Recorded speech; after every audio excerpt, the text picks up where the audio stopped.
Hej og velkommen til Pædagogportalen, stedet hvor vi sammen styrker vores faglighed. I dag vil jeg tale om et centralt pædagogisk begreb, nemlig zonen for nærmeste udvikling. Og det er en teori udviklet af psykologen Leo Vygotsky, som er den her mand, vi ser her på billedet. Og den handler grundlæggende om, hvordan børn lærer og udvikler sig. Så ifølge Vygotsky sker læring aldrig i isolation. Det sker ikke i isolation. Det er ikke noget, barnet gør helt alene. Men det er læringen, der altid er indlejret i de sociale sammenhæng, barnet deltager i. Det betyder, at barnets udvikling afhænger af de sociale skabte betingelser og rammer, som barnet indgår i.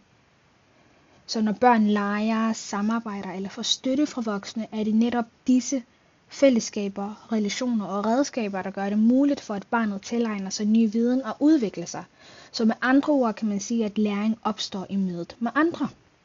Og Vygotsky siger også, at vi ikke kun kan vurdere et barns kompetencer ud fra det, barnet allerede kan selv. Så for at forstå barnets udvikling, skal vi se på to ting. Og det er de to synsvinkler.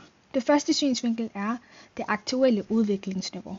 Det er det, barnet kan lige nu på egen hånd. Altså hvad barnet kan selv. Og det andet er det potentielle udviklingsniveau. Og det handler om, hvad barnet kan lære eller klare, hvis det får hjælp eller samarbejde med nogen, der kan mere. Og det er netop spændingen mellem de her to synsvinkler, der er meget interessant. For det viser os, at læring og udvikling ikke kun handler om at se på barnets nuværende evner, men i høj grad også om de muligheder, den støtte barnet møder i sit sociale miljø. Og for at gøre det lidt mere tydeligt, kan vi sætte de her to vinkler i en model med 3 faser. Og den første fase kaldes for kan ikke. Her ligger barnet uden for det aktuelle og det potentielle udviklingsniveau. Barnet har slet ingen forudsætninger endnu, heller ikke med hjælp. Et eksempel kan være, at et barn i børnehaven, der bliver bedt om at læse en svær tekst. Og det er for langt fra barnets udviklingstrin, og det er, fordi det ligger helt uden for barnets zone for læring. Og den anden fase kaldes for kan med hjælp, og her befinder barnet sig i selve zonen for nærmeste udvikling. Det svarer til det potentielle udviklingsniveau. Barnet kan ikke endnu, men de kan med støtte fra en voksen, en pædagog eller en ven. Og det er lige præcis her, læring sker. Et eksempel kunne være et barn, der ikke selv kan finde ud af at binde snørbånd.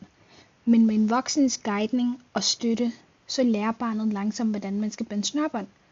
Så først lærer barnet noget, når de gør det sammen med nogle andre, gennem vejledning, og senere kan de selv. Og den sidste fase, og det kalder vi for kan selv, det er der, hvor barnet nu mestrer det, de tidligere kunne gøre med hjælp. Det er blevet en del af barnets aktuelle udviklingsniveau. Det, der engang var svært, er nu en selvfølgelighed.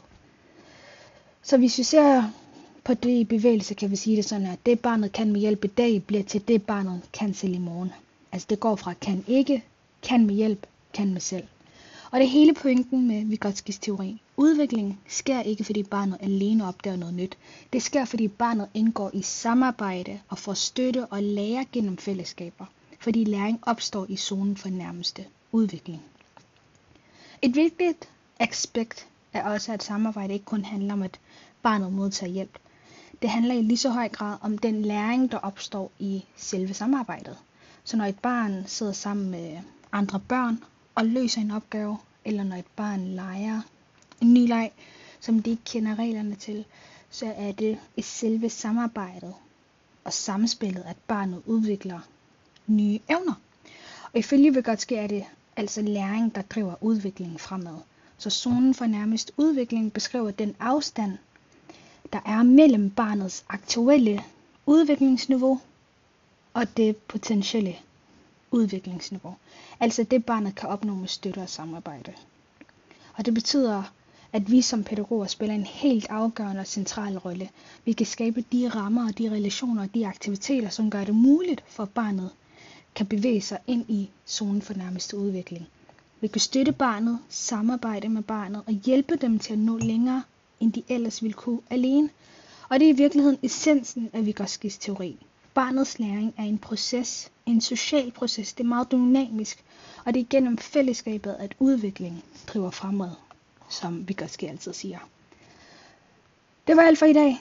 Husk, at når du styrker din faglighed, styrker du også børnene. Vi ses i næste video.